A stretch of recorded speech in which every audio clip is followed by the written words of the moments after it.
Hello കൂട്ടുകാരെ, നിങ്ങൾക്ക് കഥ കേൾക്കാൻ ഇഷ്ടമാണോ? എങ്കിൽ നമുക്കൊരു കഥ കേട്ടാലോ? ആമയും മുയലും. കല്ലു ആമയും മിട്ടുമുയലും ഉറ്റ ചങ്ങാതിമാരായിരുന്നു.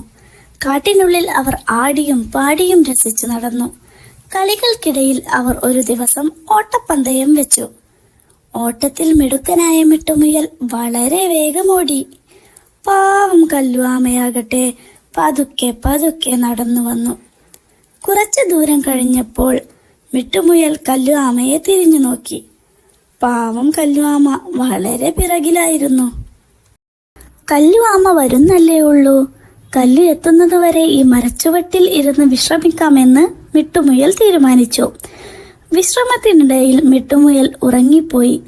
ഈ സമയം കൊണ്ട് കല്ലു ആമ പതുക്കെ പതുക്കെ നടന്ന് ഓട്ടപ്പന്തയത്തിൽ വിജയിച്ചു. മിട്ടുമുയൽ ഉറക്കത്തിൽ നിന്നും ഉണർന്നപ്പോൾ അതാ വിജയിച്ചു നിൽക്കുന്ന കല്ലു ആമയെയാണ് കണ്ടത്. ഇത് കണ്ടു മിട്ടുമുയൽ ഇളിഭ്യനായി വേഗം അവിടെ നിന്നും സ്ഥലം വിട്ടു.